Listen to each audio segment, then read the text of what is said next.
Right, so this is going to be the Draknight O4 Edition, and in this video, I'm going to be showing you how to bind this to your XpressOS radio. We're going to be connecting this to your DJI goggles, and at last, we're going to be doing our first flight together. Let's get going. Before I begin, if you can, please help me like and subscribe, as this is going to keep my content flowing. Thank you. All right, so first thing first, let's get the Draknight binded to our XpressOS radio. So do know that Draknight is coming with XpressOS 3.x firmware, so your radio will have to be at 3.x something in order for them to bind together. So if your radio is at 2.x or 4.x, you're going to have to make sure that both of them has to match. Okay, first step of binding is to bring up the XpressOS radio, power it on. Welcome to HTX. We are going to be going into the XpressOS Lua script, and generally you can find this at your system. And we're just going to press the system button right here. This is going to be a touch screen for the TX15. You can just press the XpressOS Lua script. Once you're in the Lua script, you can use this rolling button or any button to go up and down. You're going to just place the cursor at the bind section, and we can leave the radio as is. Next, bring out your Draknight, plug and unplug 3 times real fast, and plug it in all the way. So 1, 2, 3, and plug it in on the 4th, and you're going to press the bind button right here. Okay. Telemetry lost. Telemetry recovered. Okay, so we actually hear telemetry recovered, and that basically means that these are connected together already. Okay, so a quick way to test is to see if your motor actually spins by just pressing the arm switch. Yep, you can see that both of them has been bounded, and this is super easy. But if you wanted to do the more correct way and the longevity way by using a binding phrase, yes, you can just view the videos down below. There's going to be a guide to show you how to set up the binding phrase for a quad and also your radio step by step. Okay, so next I want you to come to your PC, and you're going to plug in your quad with the USB-C cable, micro USB cable actually. Or if you don't want to use a PC, you can always use your SpeedyBee app on your cell phone. That's going to be the same thing. Now let's actually launch Betaflight. Okay, so next up, we are going to be coming to our PC, and as usual, just plug in your quad, just this USB to your computer, or you can just use your cell phone and connect it to a SpeedyBee app. It's going to be the same thing. Okay, so once you launch Betaflight, there is not a lot of stuff that you have to set up.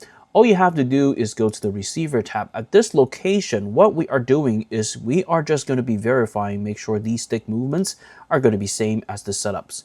So you want your throttle to be throttle, you want your yaw to be yaw, you want your pitch to be pitch, and you want your roll to be roll.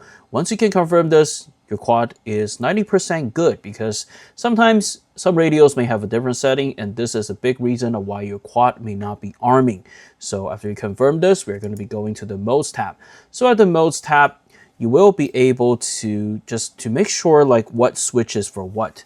So what we wanted to do right here is, the arm switch is generally going to be the sequence coming up from here. You can see that once the yellow bars go, or once the yellow dot goes in the yellow bar, essentially the quad is going to be arming. And the second button, aux2, is going to be this button, the second sequence, right? So aux2, it's going to go like this. And if you ever wanted to customize your own switches to something else, you can always just put it on auto and then just flip the switch directly. And it's going to switch like that. So aux2 is good for me, so I'm just keep it like this. So at the bottom, it's going to be angle mode, middle, horizon. And if you want acro mode, it's just going to be here with nothing. That is going to be acro mode, which is also going to be manual.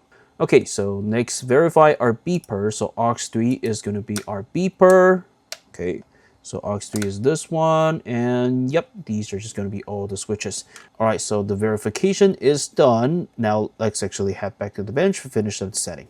Okay, actually one more thing that we have to do before we head back to the bench is to check the O4 unit and the firmware. And this is already activated, but I do think that we have to upgrade it to the newest. So a quick tip before you plug into the O4 Air unit, if it's actually installed already, is that you wanted to remove this prop so it doesn't get in the way, or unless you have a really nice USB that goes in any angle. Otherwise, it's removing, it's better, so you don't accidentally just peel the USB-C port off. Okay, now let's switch to the computer. Okay, so at your PC, what you wanted to make sure is you want the DJI Assistant 2, and this is going to be the software that is going to be working with the O4. Make sure you have this. Just click the O4 once it detects it. Just make sure you plug in, also make sure you plug it into the correct port. This is going to be the latest firmware. Oh, the current is this one. The current is the oldest one that we have.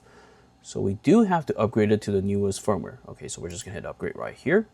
A quick note of this is that you wanted to make sure that both of your goggles and your O4 units are going to be on the newest firmware, otherwise they are going to have some problems binding together. This is just a quick note for FYI. Alright, so update completed. We just go back. Yep, we have the newest firmware right here, and then we can just unplug it. Actually, let's close it and we can unplug it. Alright, so back to the bench. We're going to set up the O4 system to our goggles N3, and this process should be similar for the goggles 3 and also the N3. And if you wanted to go with goggles 2, it's probably going to be the same. Just press a button, but just have to make sure your firmware matches. Very simple. What you have to do, just power up your goggles. After you power on your goggles, the setting of the goggles is essential. You will have to make sure that you are currently in O4 Lite mode, so O4 mode. Instead of O4 Pro, O3, or other aircraft, it's not going to work. You want to make sure it's on O4 mode, and you will be able to bind this with the O4 Air unit. This one is an O4 Air unit.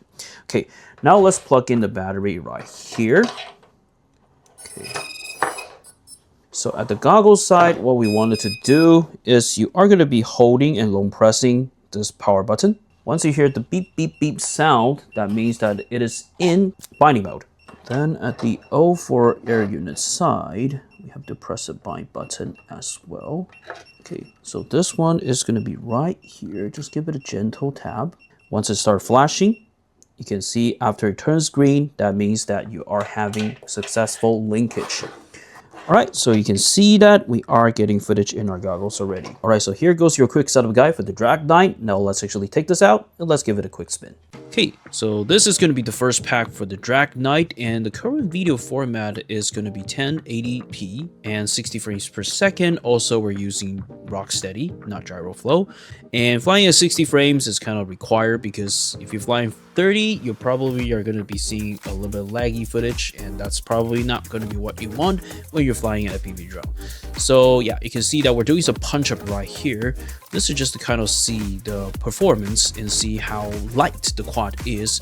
So yes, this is definitely much more heavier compared to the previous generation, because yes, come on, you're adding so much weight on top of it. You're adding a 4K camera, you're adding a little DJI camera, DJI VTX, and additional armor on top of this quad. So yeah, it doesn't feel as agile as previously. I think that's just the trade-off you have to have for like 4K video quality or like HD quality in compared to like analog. The problem with O4 is that, at least for O4 Lite, you are still going to be getting some like jello. I think that's how the setup of the camera is.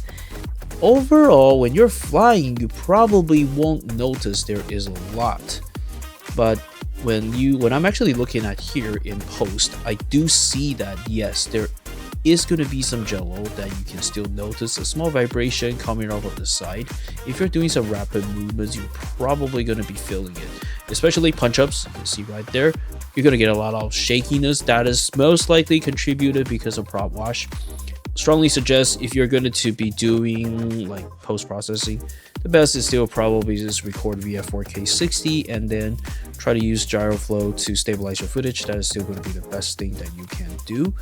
Yeah, so you have to give credit to O4, the DJI O4 system. Like, I am currently in the garage where you see the doors like half open, and I'm just flying to my front yard right now. And yeah, if it's analog, you probably are going to lose footage already. So this is actually pretty good. Just consider that the range and the video quality of the O4 system, that's something that we never have to talk about because that's kind of like the DJI quality that everybody already knows.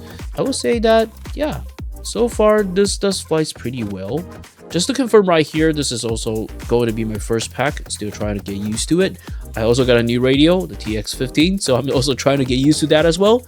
This video is just meant to confirm to you that in case you wanted to do some acro movements, like split ass, power looping, or whatsoever, that is still going to be okay. But if you are looking for a freestyle quote-unquote quad, then yes, you probably want something much lighter.